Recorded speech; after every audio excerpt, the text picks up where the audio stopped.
Hey there gardeners, Chris here from Garden Steading, and I wanted to talk about the Birdies Elevated Garden Bed. So this has been good for a season. However, what I should have done at the beginning of autumn, and we're, I don't know, halfway through, most of the way through autumn now, is given the soil a little bit of a top up with probably just compost would have done the job. Pulled out all the stuff that we didn't want to keep long term, and then replanted it for that autumn through winter season. So if we're talking about kind of that cyclic growing of annuals, of very seasonal vegetables, that's how you'd want to do it. I'm not that organised. I don't know how well you can see here, but we've got like parsley, we've got some basil. We're in the subtropics, so there's probably things here that would die off for some people, but for us, they'll just grow throughout the year, maybe not well, but it makes it a little bit harder to go out and rip them all out and redo the whole bed. Now the plan isn't to do the whole bed from scratch. That's on the planting side, not the soil side, because refilling one of these with 750 litres of soil would be a very, very big job, and you don't need to do that every 6 months. But a little bit of a top off with some compost. We've got, I think, like a organic fertilizer kind of thing. I'll show you specifically what it is. And we're going to put in a little bit of core, a little bit of vermiculite. We're basically going to add a top off of a nice, fairly light soil, because that's really what's in there at the moment, with lots and lots of the good stuff. We probably could avoid like some of the core, but it just, because we're not going to be able to dig it in quite as much, I've just got to be a little bit more mindful about what I'm putting on here. And as I said, I want it to be the good stuff. Now I'm having to buy compost because I don't have a good composting system set up that's producing me like a reasonable amount. So on the one hand, I don't have that probably limiting factor of going, where can I put my really good compost? Because I just don't have any really good compost. So there you go. If you're worried about not having your compost set up, silver lining. So the rain also being a bit of an issue, not because you can't garden in the rain, but because the camera needs to stay dry, which it is at the moment. So what I'm gonna do now is I'm gonna go get a rain jacket and maybe coffee, but I'm gonna come back out and I'm gonna go through this garden. I'm gonna be really harsh. I'm gonna pull out anything that is not there long term, which is probably gonna be most of the stuff that isn't herbs.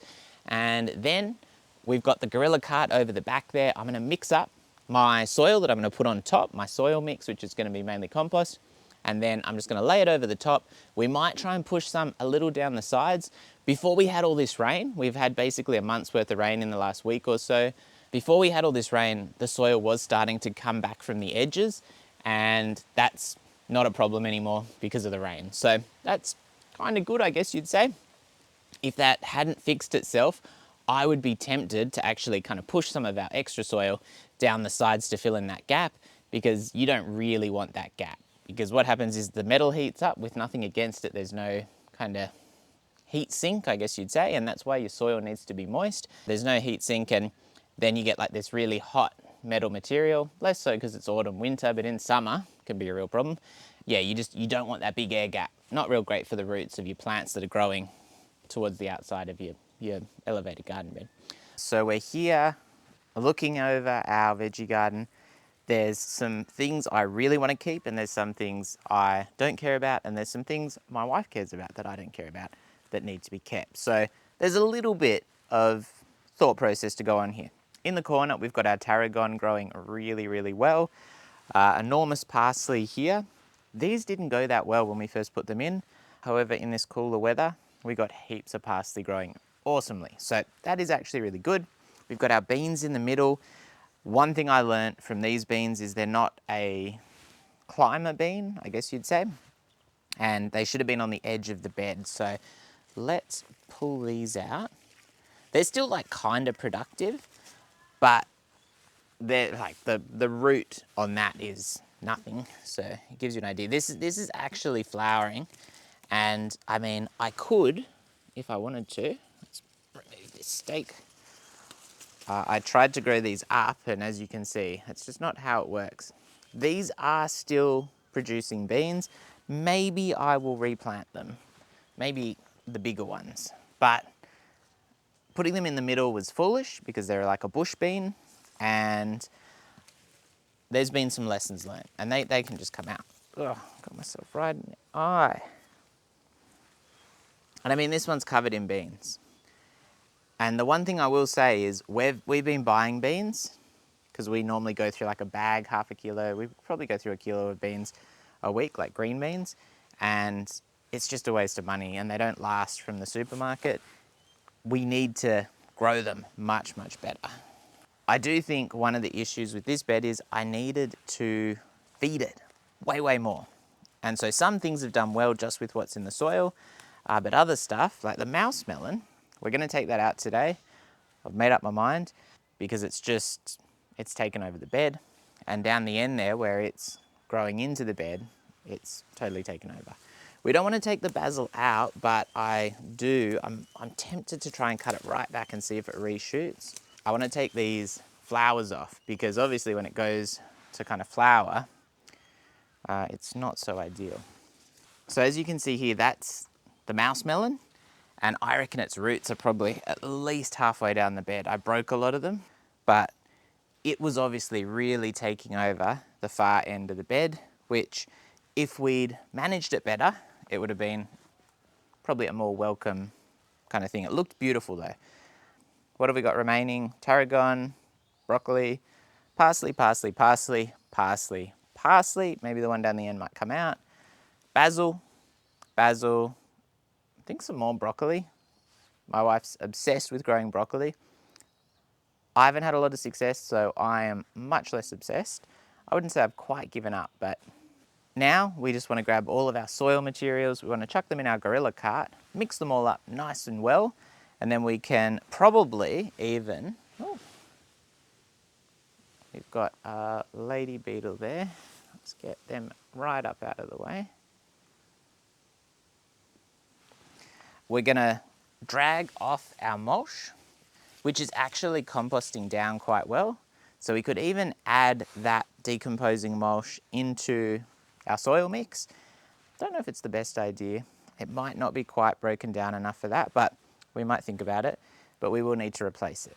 And obviously it's quite wet at the moment, which is good, so we're less worried about water being captured in the bed. The bed has rehydrated right out to the edges, so that's really, really good. And we can just chuck our soil on, top it off a bit, and it's probably about that much below the rim, but when we put the soil in, we don't want to bury the stuff that's already growing because that's not going to help them, is it? So especially in these big open areas, I'm grabbing all of this mulch, putting it in my bucket. This is partially decomposed and it can go back in to the garden bed. And you're probably asking yourself, well, it's a pretty natural process that stuff would break down, and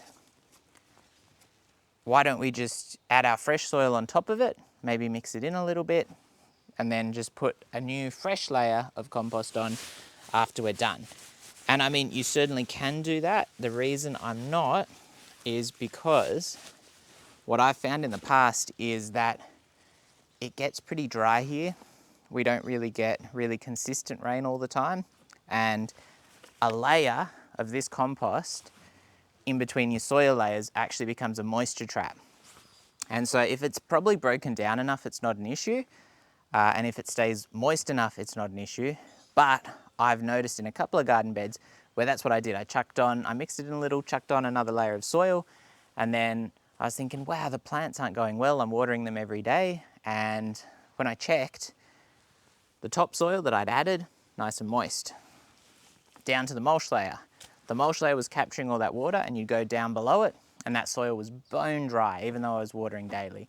Now, this isn't to say it's going to happen to everyone. That might just be a problem for me, but it's something that I do keep in mind now. And so when I remulch beds, I normally do it this way, just to be sure. And it only takes a minute or two. So there we go. We've got essentially a lot of that's almost to soil level. So it's actually probably broken down quite well. But it also gives us a better idea of the soil levels in our bed because it's not super even. There are low points, there are high points, where it's obviously compacted over the last 6 months. So it also means we can fill it up a little bit better. An empty pot, I could use the shovel, but this is just easy, a little bit more controlled. You can get out all these plant signs, which you're gonna have to go in the rubbish. because they're no longer relevant. All right, that's going well. One thing that I normally try and look out for is I look out for the corners, and I can maybe lift my tarragon up. Because yeah, again, same issue, the corner never, obviously it compacts and it's never as full. And so that's a good area to keep an eye out for, because again, the heat on the outside of the garden bed, especially if the soil is dry, it becomes a real problem. In a corner, it's a bit of a double whammy if it's directly in the view of the sun, and you want to avoid that. So final step with our garden is, of course, to put our mulch back on. And this is obviously the mulch that came off the bed, and generally speaking, I normally find that it doesn't go as far going back on as it did coming off, but it's already partially decomposing, so it's actually really good stuff, which is why we don't want to waste it. And we're going to put another layer, a light layer of mulch, just sugarcane mulch, over the top. And one of the reasons that a new layer of sugarcane mulch is quite good, probably not at this time of year, although it might actually help, is that it's a very white / yellow, light yellow material, and so it reflects a lot of sun. So you should get less heat in your soil. Now, we're heading into autumn and winter. That's probably not the best thing, but maybe it reflects light. Does it reflect light and help the plants? I don't know. I guess it's possible. Okay, Gorilla Cart and Birdie's garden bed win for today. We've got the bed topped off. I've been meaning to do it for absolutely ages. I will keep an eye on this just as that soil settles a little bit. We've got plenty more in the cart, which might get used somewhere else, because I actually need the cart for moving other garden beds or redoing other garden beds. But this mix, because it's a nice light mix, which is that core, that compost and that vermiculite, it's also suitable for our IBC garden beds because it's quite similar to the soil mix in those. And I was going to take out our tomato IBCs, so basically take the tomatoes out of it. They haven't been great tomatoes, they haven't been super productive, but it is the bed that could probably do with a bit of a top off, being brutally honest. So maybe we'll do that with this just to empty it out. But overall, really, really happy. It did take a bit of time, but it's done now and we're good for at least another 6 months, maybe longer. So that's really, really good. But you do want to keep on top of things, which I'll cover a little bit in a different video because it's probably worth talking about.